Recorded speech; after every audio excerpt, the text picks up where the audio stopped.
Cordeiro de Deus. Amém. Que a misericórdia, a paz e o amor vos sejam multiplicados no pleno conhecimento de Cristo. Amém? Amém. Abra sua Bíblia em Jeremias capítulo 31. Aleluia. Jeremias capítulo 31. Glória a Jesus. Enquanto você abre a sua Bíblia, eu quero louvar aquele que vive e reina para sempre pela vida de cada um. Aleluia. Quero exaltar o Senhor pela vida das missionárias que me acompanham, Josi, Ana Cristina, Edilene, minhas amigas que estão sempre comigo. Deus abençoe a vida de vocês.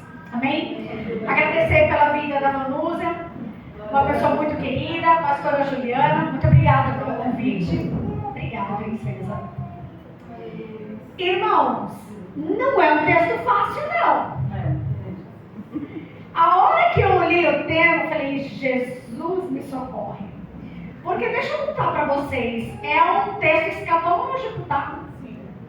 E eu tive que trazer uma visão didática, uma visão profética para um texto escatológico, que não foi muito fácil. E eu era para estar com vocês no ano passado, né, pastora? E o ano passado eu tinha uma agenda para cumprir, acabou que não deu certo a agenda, porque foi cancelado o evento e eu acabei não vindo aqui. Mas o Senhor sabe todas as coisas e Ele tem a hora certa, amém? Amém. Vamos lá, Jeremias capítulo 31, nós vamos ler primeiro o versículo 2 e o versículo 3, que diz o seguinte, versículo 2, assim diz o Senhor, o povo que se livrou da espada, logrou graça no deserto, eu irei e darei descanso a Israel. Versículo 3. De longe se me deixou ver o Senhor. Deus está deixando você ver tua promessa. Deus está deixando você contemplar a tua promessa.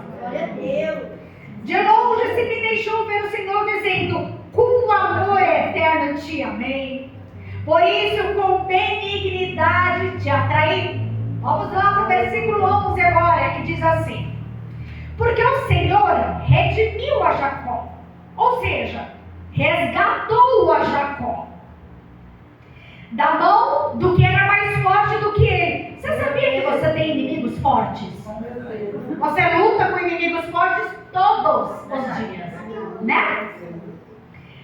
Versículo 12. Hão de vir e exultar na altura de Sião, radiante de alegria por causa dos bens do Senhor, do cereal, do vinho, do azeite, dos cordeiros, dos bezerros. A sua alma será como um jardim regado e nunca mais desfalecerão. Eu disse, nunca mais desfalecerão. Nunca mais desfalecerão. Então, a virgem se alegrará na dança, e também os jovens e os velhos, e tornarei o seu pranto em júbilo e os consolarei, transformarei em regozijo a tristeza. Preste atenção, saciarei de gordura a alma dos sacerdotes, e o meu povo se fartará com a minha bondade, diz o Senhor. Vamos orar sobre essa palavra? Pai Santo, Todo-Poderoso, cheio de graça e misericórdia, louvamos o Deus santo nome nessa tarde, te exaltamos, declaramos neste lugar que não há outro Deus além de ti. Só tu és o nosso Senhor, nosso Salvador. Só tu és o Deus em que nós colocamos a nossa confiança. A honra, a glória, o domínio, a majestade estão diante de ti, e a terra, Senhor, é estrada dos teus pés. Papai, nesta tarde, nos dê olhos que veem, nos dê uma mente que compreende as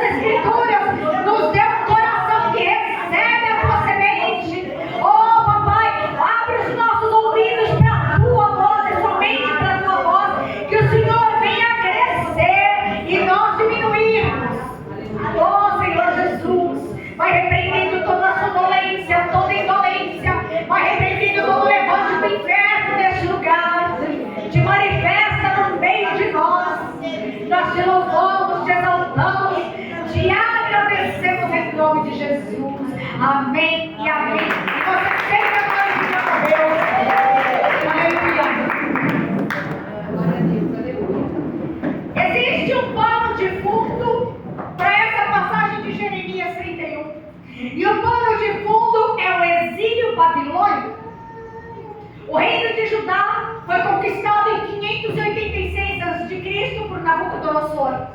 E eles foram levados para o cativeiro. Jeremias havia profetizado que isso aconteceria por causa de duas coisas: idolatria e desobediência. Primeira coisa que você precisa saber: idolatria, desobediência, ou seja, pecado te leva para o cativeiro. Todo pecado vai te aprisionar. Todo pecado vai te levar para o cativeiro. E muitas vezes nós queremos colocar os pecados numa situação de que esse é maior, esse é mais grave. Não. Pecado é pecado e não mudou de nome. Ou seja, aquilo que às vezes as pessoas falam é só uma mentirinha inocente. Não, é pecado. A mentira é pecado. Não, olha, eu estou vindo hoje num chá de mulheres porque eu quero congregar com as irmãs, mas dentro da minha bolsa tem uma Tupperware para eu encher de salgadinho. Glutonaria é pecado. Estão comigo? Vamos aí? Então, em consequência da idolatria, em consequência da desobediência do povo, Deus envia para o cativeiro. Agora preste atenção. Deus só envia para o cativeiro quem Ele ama. Deus não envia filho bastardo para o cativeiro. Ele só envia filhos. Haja vista, porque nós vamos pensar um pouquinho em Esaú e Jacó. Os dois saíram do mesmo pai, da mesma mãe. E quando você olha para a vida dos dois, Esaú teve uma vida boa. Esaú teve uma vida boa, próspera, com dinheiro no bolso, cheio de mulher, cheio de filho, próspero. Deus não corrigiu Esaú. Você não vai ver em momento nenhum o Senhor corrigindo Esaú. Mas a vida de Jacó, ai Jesus, foi uma vida difícil. A vida de Jacó não foi fácil. Em Malaquias capítulo 1, versículo 1, vai falar o seguinte: eu, o Senhor, amei a Jacó e aborreci a Esaú, e fiz dos seus montes uma assolação, e dei a sua herança aos chacais do deserto. Ou seja, não adianta nada Esaú ter herança. Vai morrer, vai ficar tudo aqui. Mas Jacó vai para a glória. Jacó vai para a glória. E nós vamos ver o cantor Asaf no Salmo 73. Senhor, o ímpio anda de carro do ano. O ímpio anda com bolsa bonita, de marca, de grife. O ímpio tem o sapato que eu queria ter. Oh Jesus, eu estou penando para mandar fazer uniforme para o congresso. Oh Jesus. E não é assim a vida do crente. O ímpio está prosperando. Então eles estão no pano de fundo de um exílio babilônico. E essa passagem, capítulo 31, vai falar de esperança e renovação. Porque veja, apesar da destruição que veio sobre Judá, que veio sobre Jerusalém, Deus promete restaurar o povo. Só que essa passagem, quando nós vamos buscar ela de forma literal, ela não se aplica para o nosso tempo. Calma que você vai entender. O Senhor tem uma palavra profética para nós hoje. Você crê nisso? Aleluia! Só que quando você vai para ela de forma literal, ela se aplica a algo que nem é pregado nas igrejas. Ela se aplica ao milênio. Quando você lê o capítulo 31, é o reino milenar. Mas eu não sei se você está vivendo um tempo de exílio. Eu não sei se você está vivendo um tempo de que o teu jardim foi arrebentado. Jesus tem restauração para você. Jesus tem restauração para você nesse dia. Agora, eu separei alguns jardins aqui para nós pensarmos um pouquinho. Para nós meditarmos um pouquinho sobre alguns jardins. E você vai aí, na sua mente, na sua cachola, pensar em qual jardim você está. Amém? Amém. Primeiro jardim, nós vamos falar do jardim do Éden. O que é o jardim do Éden? Você vai encontrar lá em Gênesis capítulo 2. O jardim do Éden, ele vai falar de algo muito profundo, que é a perfeição de Deus e a comunhão com Deus não valorizada. Você tem valorizado a sua comunhão com o Senhor? Você tem valorizado o que Deus tem contigo? O Éden, ele é comunhão com Deus. Na virada do dia, no final da tarde, o Senhor descia para falar com Adão e Eva. Agora veja, aonde que as coisas acontecem no mundo? É de manhã? Santo Deus, E as coisas começam no final do dia. E no final do dia é os barzinhos, é as boates. E quem mora do lado de lugares assim, você não consegue dormir. É o funk, é o forró. Mas o Senhor descia no final da tarde para falar assim: eu vou te trazer paz. Eu estou vindo no horário para te acalmar. E se tem alguém aqui que não tem conseguido dormir, recebe do Senhor uma porção, uma noite de descanso. O Senhor vai trazer paz sobre o teu quarto. O Senhor está colocando uma blindagem em alguns quartos. O Senhor está colocando uma blindagem acústica na tua janela. Deus tem paz para a tua casa.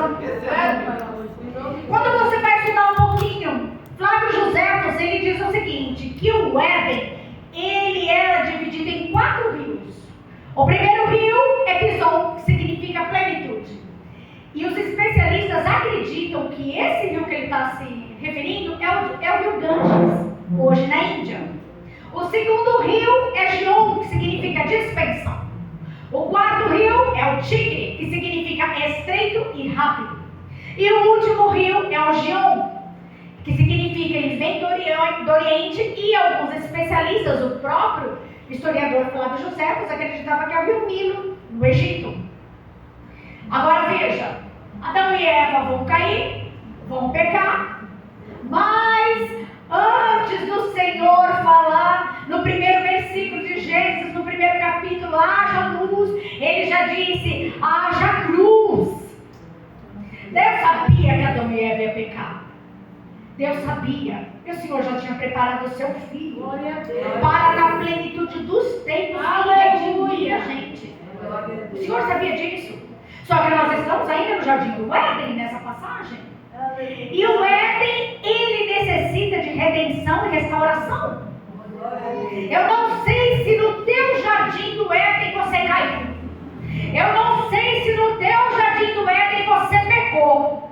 Eu não sei o que você fez no teu jardim do Éden, mas o Senhor manda te falar: estou refazendo a rota, estou refazendo o teu GPS, estou refazendo o teu GPS. Você casou errado, estou refazendo o teu GPS. Posso transformar esse casamento em bênção.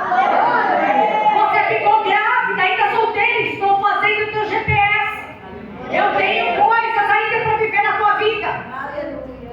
Primeiro jardim, jardim do Éden. O segundo jardim, você vai encontrar em Eclesiastes capítulo 2. Vocês não precisam abrir, mas eu vou ler para vocês. Capítulo 2, versículos 4 a 6 de Eclesiastes diz o seguinte: é Salomão falando, é o último livro que ele escreve. Alguns teólogos vão chamar que é um livro azedo. É um livro amargo. E ele vai falar o seguinte: empreendi grandes obras. Edifiquei para mim casas, plantei para mim vinhas, fiz jardins e pomares para mim, e nestes plantei árvores frutíferas de toda a espécie. Fiz para mim açudes, para regar com eles o bosque em que reverdeciam as árvores. O segundo jardim é o jardim da inquietude da alma. Sabe o que é a inquietude da alma? Nada te preenche. E assim aconteceu com Salomão. Ai, eu acho que...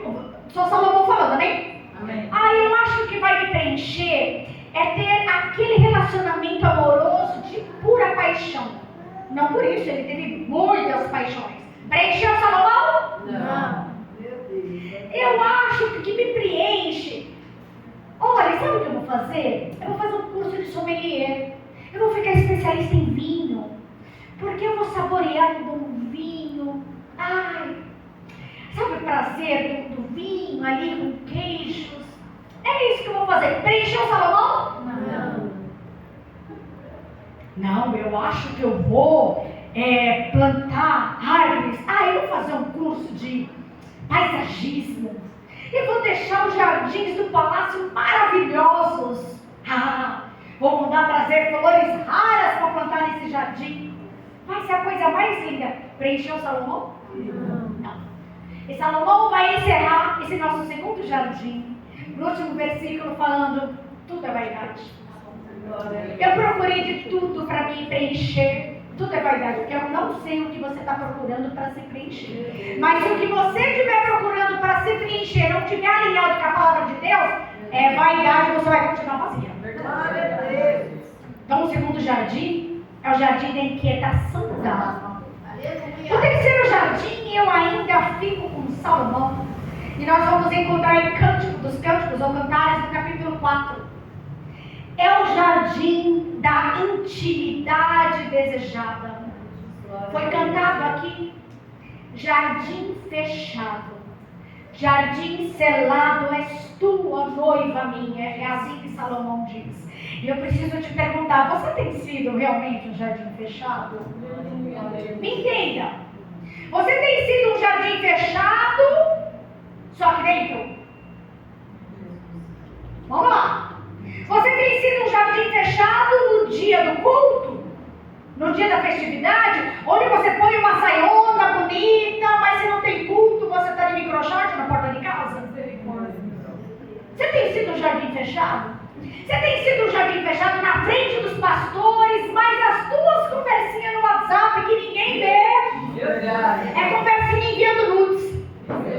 Você tem sido um jardim fechado? Porque veja, com o jardim fechado, o jardim selado, eu vou te falar uma coisa. Tem intimidades suas que ninguém está vendo mesmo. Eu não sei o que você fala no WhatsApp. Eu não sei os canais que você olha na internet. Eu não sei o que você faz quando ninguém está vendo. Tem alguém que vê tudo. Tem alguém que vê tudo. Porque se você mostra um jardim fechado dentro da igreja, uma visão de santidade e não vive essa santidade, você está brincando com Deus. Você tem sido um jardim fechado? Você tem fechado o teu coração para o mundo? Meninas, jovens, feche o coração para o mundo. Aleluia. Não vai ter namoradinho fora da casa do Senhor. Deus não tem casamento para você fora de alguém que não está alinhado com princípios. Fecha o teu coração. Eu conheço jovens, filhas de pastores, criadas dentro da casa do Senhor desde pequena, que os pais nem imaginam os vídeos que elas postam no TikTok. Vídeos de roupa íntima. Adolescentes, eu conheço, ninguém me falou. Você tem sido um jardim fechado? Quarto jardim eu encontro em 1 Reis, capítulo 21. É o jardim da não negociação dos seus valores. Que jardim é esse, missionário? É o jardim de Nabote. Você conhece o jardim de Nabote? Acabe vai aparecer para Nabote e Acabe vai falar para ele: me vende a tua vinha, dá-me a tua vinha. Primeiro ele pede, primeiro ele fala: me dá. Porque o inimigo, ele vai querer arrancar tudo que você tem. E quando eu falo arrancar tudo que você tem, é arrancar inclusive teu chamado. É arrancar teu chamado. É arrancar você da presença. Você acha mesmo? Você acha mesmo que o inimigo está preocupado com quem está lá fora? Está lá fora, já está com ele. Ele está preocupado com você que está aqui. Ele está preocupado com quem está na presença. Ele está preocupado com quem está orando. Às vezes você participa da dança, vê as meninas na dança e pensa: que coisa linda. E realmente é uma coisa linda. Mas a dança é uma arma de guerra. Para dançar, para louvar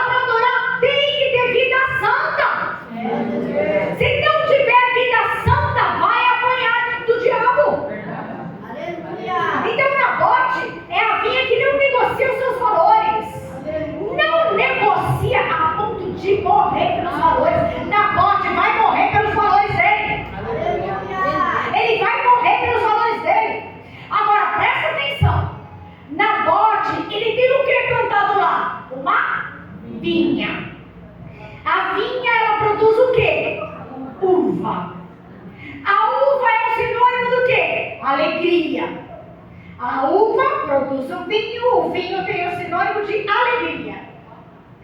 A parreira, a videira, ela tem raiz forte. E Acabe que arrancar a vinha dele para quê? Para fazer uma horta. Presta atenção nisso. Então, ele fez uma horta. Tem um pé de alface lá. Eu preciso fazer força para arrancar esse pé de alface? Não. E a videira, você arranca fácil? Não. Vai ter que chacoalhar muito a videira para você arrancar, porque ela tem raiz. É isso que o diabo quer fazer. Quer tirar você da presença para deixar a tua raiz rasinha. Qualquer um te arranca dela. Qualquer um te arranca e te leva para o mundo. O jardim quarto. Não negocie os seus valores. Mantenha-se fiel no que Deus te deu, mesmo na luta, mesmo na pressão. Eu não vim nessa tarde para falar para você que Deus vai te tirar do deserto. Eu vim nessa tarde te falando, resista ao deserto. Nós começamos falando aqui no versículo 1, não foi? Eu comecei falando para vocês. O povo que se livrou da espada logrou graça no deserto. Deus tem graça para você no meio do deserto. Deus tem graça para você no deserto. Eu não vim falar que o Senhor manda tirar o deserto. Não. Ele tem graça no meio do deserto. Logrou graça no meio do deserto. Aguente o deserto. Não busque atalhos. Se Deus te deu uma promessa, segue o percurso dele. Não busca atalho. Por quê? O atalho do povo no Egito, do povo que sai do Egito, do povo que vai ficar no deserto. O Senhor falou assim para esse povo: eu vou prover. E aí Deus faz o que? Envia o maná. Tava bom o maná? Não. A gente não aguenta mais essa maná. A gente quer carne. Manda carne, manda carne, manda carne, manda carne, manda carne. Não aguento mais, manda carne. E aí o Senhor vai ter que mandar carne, porque o povo está reclamando do maná. E a Bíblia fala que o Senhor faz eles comerem até sair pelo nariz. E tem um salmo, eu não lembro agora se é o Salmo 115, 106, eu sempre confundo, que vai dizer o seguinte: e lhes deu o que pediram, mas lhes fez definhar a alma. Você nessa tarde tem que decidir se você vai entrar na vontade diretiva de Deus ou na vontade permissiva. Você tem que se decidir se você vai viver a vontade do Senhor, que é boa, perfeita e agradável, ou se você vai entrar na vontade permissiva. Meu Deus. Sabe o que é aquela vontade permissiva? É estreito mesmo. Não é para viver bênção, não. É estreito. Estão entendendo? Está bem igreja. Não negocie o que você tem valor. Não negocie a tua fé, não negocie os seus princípios. Não negocie o que é sagrado. O dom que Deus te deu é sagrado. Não negocie. Acabe, Jezabel está pedindo o seu dom. Está pedindo a tua santidade. Está pedindo a tua consagração. Não negocie. Versículo 5 não. Jardim número 5. Jardim do Getsemane. Jardim do Getsemane é o jardim da obediência custosa e necessária. É fácil obedecer? Não. Mas é necessário. Vocês acham mesmo que para Jesus foi fácil obedecer? A Bíblia vai falar que ele soa sangue, suor e sangue sai pelos poros dele. O Senhor fala para você nessa noite: você está lutando contra o pecado? Sangue por ele. Sangue por ele. Irmãs, a pastora falou aqui que ela adora chá de mulheres. Bem, você é uma pessoa que também gosta de chá de mulheres. E mais, eu gosto de comer. Vocês gostam de comer? Eu gosto de comer. Só que por muitas vezes na minha vida, o comer é pedra de tropeço. que eu luto contra este pecado.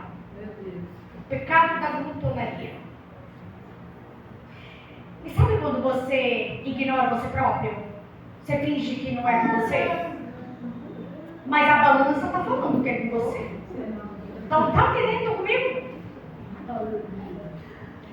E faz uns 3 anos atrás, eu pedi mais uma chance, pastora, para o Senhor. Senhor, me dá mais uma chance de contornar este pecado e me controlar. E há 3 anos atrás, o Senhor falou, eu te dou essa chance. Detalhe, eu tenho artrose nos 2 joelhos. E há 2 anos atrás, eu operei de uma hérnia no meio do estômago que eu tinha desde criança. E cirurgia para mim não é algo fácil, não é algo simples, porque eu tenho trombofilia no sangue. Eu tive uma sequência de AVCs com 31 anos. Eu tive AVC hemorrágico na cabeça, eu perdi 25% do cérebro do lado direito, eu tive AVC isquêmico, paralisou todo o lado esquerdo do meu corpo, eu tive trombose na perna esquerda, minha perna até hoje é dormente, eu tive embolia pulmonar e junto com a embolia eu tive princípio linfático. Então, com esse histórico todo, eu não posso passar por cirurgia, mas eu tive que operar a hérnia. E o médico falou assim para mim, você não pode engordar. Você não pode passar dos 60 quilos. Não pode. Porque se você passar dos 60 quilos, essa hérnia no meio do estômago pode voltar. E se você passar dos 60 quilos, corre o risco de eu ter que te operar para colocar prótese nos joelhos. Estou com 67. Adoro um chá de mulheres. Sabe o que eu fiz? Trouxe bolinho de ovo com queijo e carne. Enfim, trouxe uma mexerica. Vocês vão estar comendo bolo, eu vou comer mexerica. Porque eu preciso sangrar pelo meu pecado. Deus vai fazer o que eu não consigo fazer. Mas o que é teu, resista. Resista no deserto. Lute contra aquilo que é o teu pecado. Lute contra aquilo que te deixa vulnerável. Todos nós temos algo que deixa vulnerável. E presta atenção no que eu vou falar para vocês. Às vezes você tem um pecado que você é vulnerável, e aí você vence aquele pecado. Eu já tive pecados que eu venci. E aí o que o diabo faz? Vai ter outro. Você não tem descanso. Você está nessa terra? Você está nessa terra? Você está vivo? Então sempre vai ter algo para você lutar. Porque aqui não é rua de ouro. Aqui é asfalto marrento mesmo. Aqui é calçada quebrada. Aqui não dá nem pra gente andar direito. Rua de ouro é na glória. Aquele que perseverar até o fim, esse receberá a vida eterna. Você tem perseverado? Então resiste no deserto. Luta contra o teu pecado. Luta contra o teu pecado. Sexto jardim. É o jardim onde Jesus foi sepultado. É o jardim do túmulo. Eu visitei esse jardim pessoalmente há 2 anos atrás.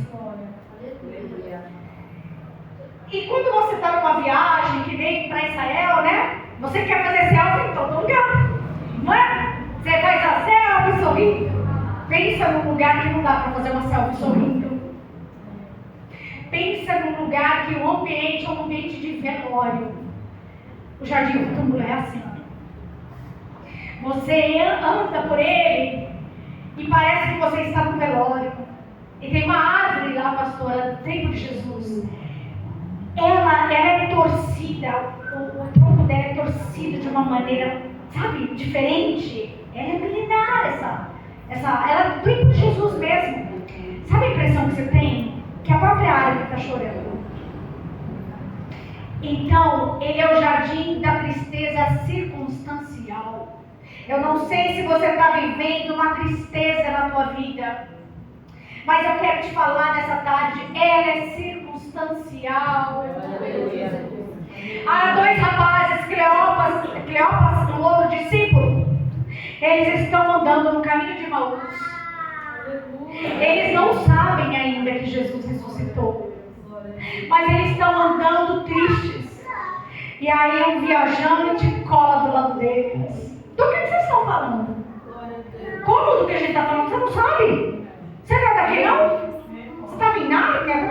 que está acontecendo? Não, contem para mim. Jesus, o Nazareno, nós achávamos que ele era o Messias e ele morreu. Jesus estava ressuscitado. Ei, a tristeza é circunstancial. Não sei que luta você está passando. O Senhor manda te dizer essa tarde: vai passar. Tem aquele louvor? Vai passar. Eu sei cantar, mas vocês sabem que louvor que é. Vai passar. A tristeza é circunstancial. Existe vitória sobre a morte. A morte não pode segurá-lo. A morte não pode tragá-lo. A vitória sobre a morte. A vida sobre a morte. E o último jardim é o jardim da Nova Jerusalém. É para lá que nós fomos. Jeremias 31 é exatamente desse jardim que ele está falando. Você está rumando para a Nova Jerusalém? Então, se você estiver rumando para a Nova Jerusalém, se o teu alvo é a Nova Jerusalém, você tem que ter uma boa conduta de vida. Uma conduta de vida cristã. Você está tendo? Você precisa ter boas obras. Aqui dentro da igreja todo mundo vai fazer obra e lá fora. Você tem boas obras? Como você se conduz no trânsito? Como você se conduz dentro do ônibus, dentro da condução do metrô? Como você se conduz na escola, na faculdade? Qual é a sua conduta lá fora? Você precisa ter uma boa conduta? Você precisa ter boas obras? O Senhor fala que a verdadeira religião é aquela que dá assistência ao órfão e à viúva. Você tem cuidado de órfãos? Você tem visitado as viúvas? Porque muitas vezes as viúvas são abandonadas, ninguém nem liga para elas. Eu sei porque eu trabalho com casa de repouso há mais de 10 anos, eu trabalho com evangelização em casa de repouso. Tem muitos abandonados lá, e crente. Abandonados, filha, nem vão visitar. O teu alvo é a linha de chegada. Porque começar bem, todo mundo começa. Começar bem, aceitou Jesus e batizou, já quer pregar. Ai, pastora, vai ter evangelismo, eu vou em tudo. Eu quero ver você terminar bem. Glória a Deus. Eu quero ver você terminar bem. Porque começar bem, Demas também começou bem. Judas também começou bem. Glória a Deus. Alexandre Latoeiro também começou bem. Glória a Deus, aleluia. Como é que eles terminaram? Como é que você vai terminar? Ananias e Safira também começaram bem. E aí eles vão mentir o Espírito Santo. Aleluia. Vocês têm noção da gravidade de mentir ao Espírito Santo? Glória a Deus. Aleluia. O teu alvo é a linha de chegada, lá tem galardão. Os nossos sofrimentos chegarão ao fim. Deus tem restauração. Na Nova Jerusalém haverá perfeição. Você não vai ser perfeito aqui. O teu corpo não será perfeito aqui. O Senhor, Ele curou todo tipo de enfermidade, mas Ele não curou a todos. Cuidado com essa teologia que olha para você e fala que se você toma remédio, Deus não te curou de nada. Cuidado com isso. Não é assim que funciona. O nosso alvo não é aqui. Haja vista que o grande avivalista Jonathan Edwards, ele vai falar assim: Deus, grave nos meus olhos a eternidade. Se você não tiver foco na eternidade, você não caminha. E com base nisso, eu quero fazer 8 observâncias, mas fiquem tranquilas que eu vou ser rápida. Eu preciso fazer 8 observâncias para nós pensarmos um pouquinho no que é um jardim regado. Que Deus, como é que a gente pode ter um jardim regado? Você quer um jardim regado? A palavra jardim no hebraico significa gan. É área cercada. Glória a Deus. Haja vista que Jó, Deus vai tirar a sebe de Jó. E o que é sebe? É uma cerca. O próprio Deus tira uma cerca para que Satanás possa ali tentar Jó. Sabe por que o Senhor permite isso? Porque Ele sabia do caráter de Jó. Deus colocou a integridade dele no Jó. Deus pode colocar a integridade dele em você? Deus pode falar, olha, pode que eu confio na minha filha. É santa, tem uma vida reta, íntegra e se desvia do mal. Deus pode falar isso em você? Você tem se desviado do mal? Você tem se santificado? Todo jardim, ele precisa ser irrigado com água, senão ele morre. E o que é água? Aleluia. Se isso aqui não regar teu jardim, ele vai morrer. Primeira observância: Satanás, ele quer visitar o teu jardim. Ele visitou o jardim de Adão e Eva. Ele visitou o jardim de Nabote.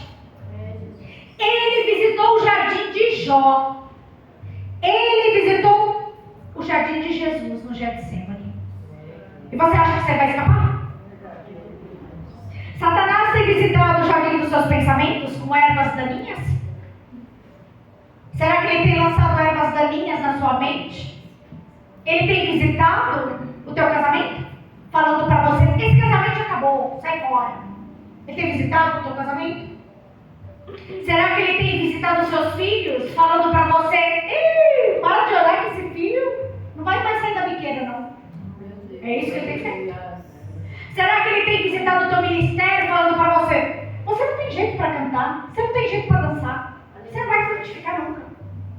Esse é o papel dele. Será que ele tem visitado a tua saúde falando, teu corpo é uma terra seca, vai morrer doente? Será que ele tem visitado o jardim dos teus pensamentos? Lucas 10, versículo 19, eis que eu te dei poder e autoridade sobre todo o poder do inimigo, e nada vos fará mal algum. Você recebe essa palavra?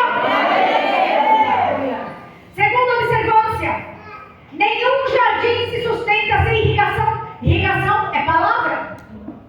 Você tem regado os seus projetos com a palavra de Deus?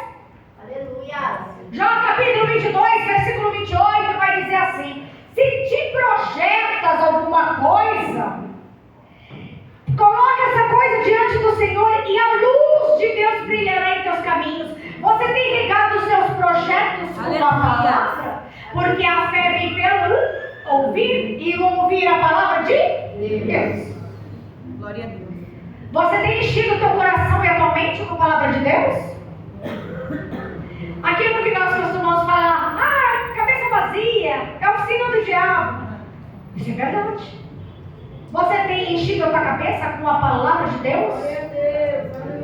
E pensando nessa segunda observância, eu vou te falar de 3 métodos de irrigação. Primeiro método, canais, por meio de canais. É o método mais antigo e mais eficiente. Jeremias capítulo 35, ele vai falar de uma parábola viva, de uma família chamada Recabitas. E os Recabitas, eles vão falar o seguinte, a história é longa, depois você lê em casa, Jeremias 35, vai falar o seguinte: nós não beberemos vinho. Deus fala para Jeremias levar eles para dentro do templo e oferecer vinho para eles. Deus também estava colocando a integridade dele em cima dessa família de Recabitas. E eles vão responder assim: nós não beberemos vinho. Por que não? Porque Jonadab, filho de Recabe, nosso parente, falou que nós não podemos beber vinho todos os dias da nossa vida. Então, o primeiro método de irrigação, que eu falei que é um método antigo, é um método eficaz, é ouvir voz de sabedoria. Meninas, ouçam suas mães. Jovens, ouçam suas mães. Ouve a tua sogra, ouve teu pastor, ouve tua pastora, ouve a voz de Deus. Glória a Deus. Ouve a voz de Deus. É um método eficiente de você regar no jardim. Segundo método de irrigação, por métodos aspersores. O que é aspersores? É pulverização ampla. Pulveriza de maneira ampla a água para regar um jardim. Sabe o que é isso? Aleluia, Deus. Pulverizar de maneira ampla é isso aqui, ó. É congregar. Está pulverizando a palavra. Você está comunhão, você está em comunhão, você está congregando. Não existe essa história de eu sou igreja, não preciso congregar. Não existe. Sozinho você não é igreja. Sozinho você é um membro que está fora do corpo. Membro fora do corpo, gangrena e morre. Fora da igreja, você não é igreja. Você só é igreja quando você está aqui, ó. É comunhão. E a palavra está sendo pulverizada e está irrigando você. Você está recebendo irrigação da palavra? Último método: gotejamento. Gota a gota é um método econômico sem desperdício. Sabe o que é o gotejamento? É o seu devocional. É o seu devocional diário. Ou você se senta ali na tua mesa, pega um cafezinho gostoso, abre a tua Bíblia, pega uma caneta. Eu, por conta dos ABCs, eu tenho dificuldade de escrever, então eu vou para o computador e vou digitando. Método de gotejamento.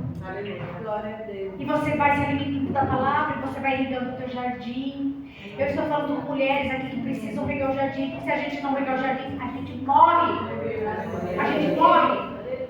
Terceira observância: ainda que você esteja num deserto, Deus vai fazer caminhos no ermo, rio no ermo. Lugar de deserto é um lugar árido. Lugar de deserto não tem nada. Eu conheci há 2 anos atrás 3 tipos de deserto. Eu estive no deserto de Dubai, no deserto do Egito e de Israel. São completamente diferentes.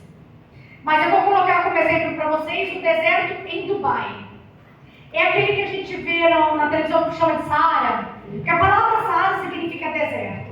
Então quando você fala, deserto de Saara, é uma redundância. Porque Saara é deserto. É areia, não tem mais nada. É areia. Não tem nada. Não tem nada. Tanto é que você se cobre todinha. Põe lenço na cabeça, põe óculos escuros, se cobre todinha, a areia entra no olho. Mesmo você estando todinho fechado, sem nada de fora. Só que Deus tem um rio no teu deserto. Está seco, está árido, está difícil suportar o marido bebendo. Está difícil aguentar o filho que chega em casa 4 horas da manhã e você não sabe nem onde ele estava. Está difícil aguentar a filha rebelde. Deus tem água no deserto para você. Deus tem. Sustenta, aguenta esse deserto, fica aí. Supera. Deus, ele tem um manancial para você no meio da aridez. Deus tem jardim, tem um manancial para você no meio do teu deserto. Supera. Quando você está passando pelo deserto, acredite. Você valoriza muito mais a presença de Deus contigo. Você conhece a presença de Deus no deserto. Axa, ela vai receber uma herança do pai. E aí ela não vai gostar da herança. E aí ela vai falar para o marido dela, o Tiniel: eu vou até meu pai. E ela chega e Caleb fala: filha, o que você tem? Pai, me deste terra seca. Eu não quero essa terra seca, não.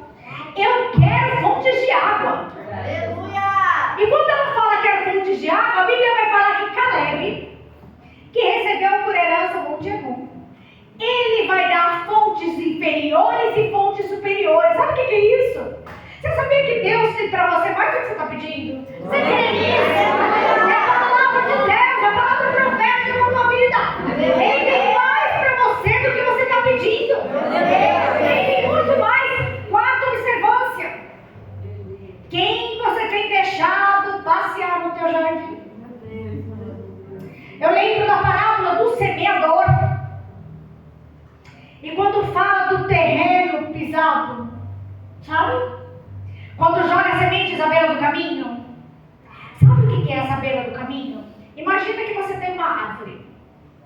Se muita pessoa chega perto dessa árvore, desse jardim, ele vai ficando pisado. Vocês já viram nascer alguma coisa em terreno pisado? Quem você está deixando frequentar o jardim? Será que não tem uma amiga pisando no teu jardim aí, não? Disfarçada de amiga e não é tua amiga coisa nenhuma?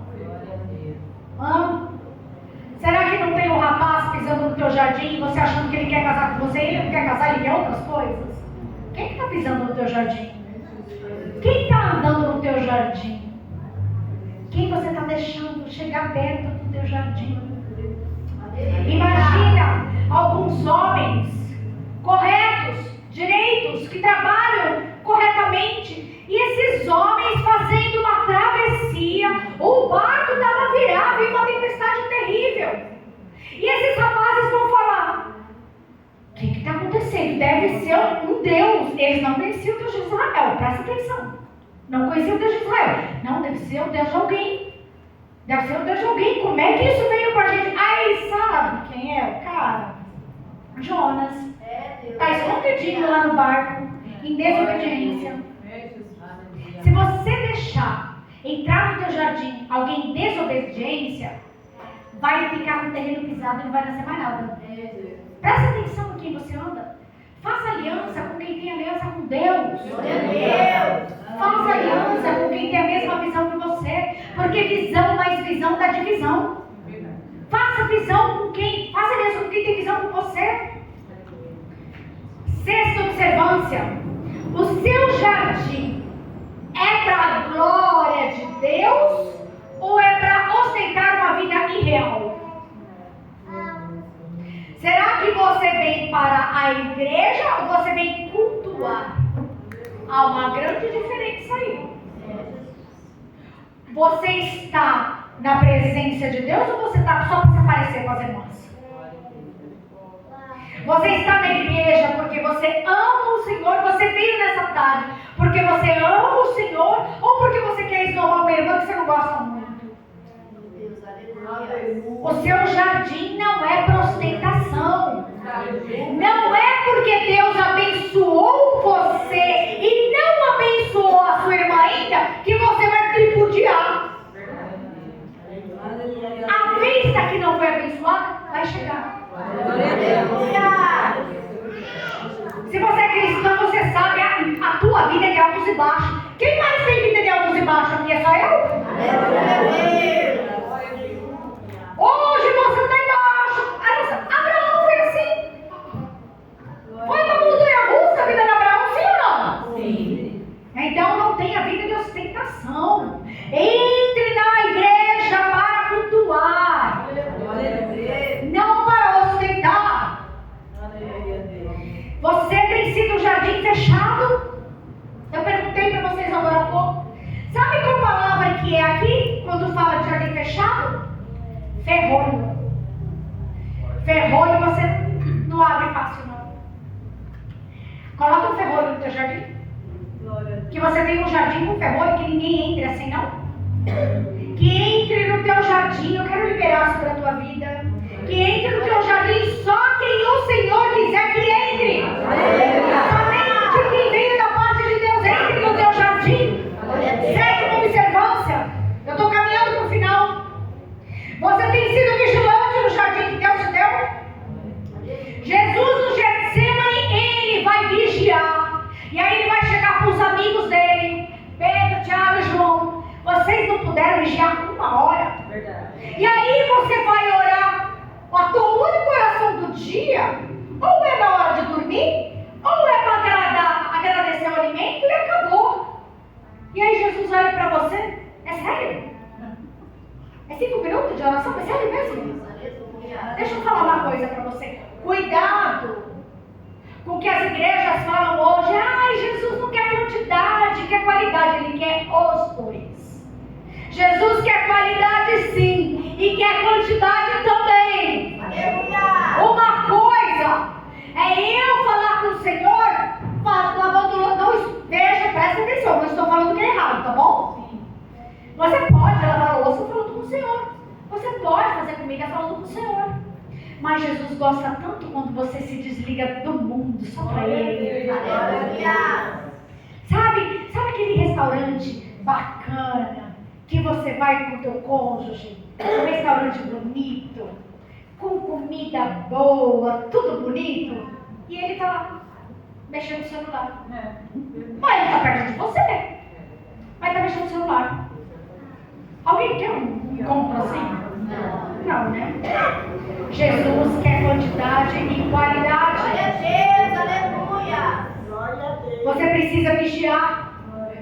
livro de Abacuque, vai falar assim: Abacuque, fique na torre de vigia, porque eu vou lhe mostrar o que eu estou fazendo. A tua torre de vigia é o lugar teu de oração. Tem o teu lugar, tem a tua torre de vigia, tem o seu quarto. Ah, missionária, na minha casa é difícil, então vai no banheiro. Aleluia. Então ora no banheiro. Aleluia. Tem a tua torre de vigia. Eu tenho uma amiga que ela não tem lugar também para orar em casa, a casa sempre muito tumultuada. Sabe o que ela faz? Ela vai para a garagem e ora dentro do carro fechado, né? E ora, fica lá duas horas. Fica 2 horas dentro do carro. Aleluia. E você vai orar só para dormir? E você não lembra nem se você falou amém. Você termina a oração com sono, abençoando os inimigos e amaldiçoando os irmãos. Não é? Última observância e nós vamos finalizar. Como você tem cuidado desse jardim? Esse jardim, para ele ser regado, ele precisa de oração. Esse jardim, para ser regado, ele precisa de jejum. Não é gostoso jejuar, mas você precisa. Quer matar a carne? Quer resistir ao pecado? Jejua. Precisa jejuar. Vida de adoração. Deixa eu te falar uma coisa. Adoração é mais importante do que obra, viu? Adorar é o motivo por qual você foi criado. Você foi criada para adorar o Senhor. Sabe o que eu quero dizer com isso? Adoração é diferente de cantar. Estão comigo? Amém. O Senhor manda te falar: adorar é mais importante do que você pregar. Adorar é mais importante do que você evangelizar. Adorar é mais importante do que você dançar. Adorar é mais importante do que você subir aqui para tocar um instrumento. Deus te chama para adoração. Como você rega esse jardim? Obediência à palavra. Se você não obedecer à palavra, tudo que eu falei aqui você joga fora. O mais importante, adoração e obediência à palavra. E aquilo que você muitas vezes não gosta: comunhão com os irmãos. Tem que congregar, tem que viver em comunhão. É ferro com ferro que se afia. Acredite, aquela irmãzinha que você não é muito fã dela, ela não gosta muito de você, você não vai com a cara dela, ela não vai com a sua. Deus está trabalhando no caráter dela e no teu. Vamos finalizar com o versículo. Eu quero que você abra comigo Jeremias, capítulo 31. E eu vou ler o versículo 14. E nós vamos orar, amém? Amém. Aleluia. Diz o seguinte: saciarei de gordura a alma dos sacerdotes, e o meu povo se fartará com a minha bondade, diz o Senhor. A palavra hebraica para se fartará é saba. Sabe o que significa saba? Empanturrado. Glória a Deus. Aleluia. Quer jardim regado? Se empanturra na palavra. Aleluia. Se empanturra na palavra. Deixa a palavra entrar. Deixa a palavra entrar. E ela vai entrando, e ela vai regando, e ela vai visitando os lugares áridos, e ela vai mexendo. E quando você está adorando, ela vai cantando. Vamos ficar de pé. Vamos orar. E quando você está deixando a palavra vir te regar, está visitando aquele cônjuge, está resgatando aquele filho, está visitando o seu pai e a sua mãe que estão idosos e ainda não aceitaram Jesus. E quando você deixa a palavra entrar, e quando você deixa ela te empanturrar, porque ele vai te fartar de bondade. Ele vai te empanturrar com a bondade dele. Então somente obedeça a palavra, siga os mandamentos do Senhor. Aleluia. Coloque a mão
que só o Senhor é Deus. Oh, papai, eu libero essa palavra profética sobre a tua igreja e nós a recebemos no nosso coração e nós te aplaudimos em nome de Jesus. Amém.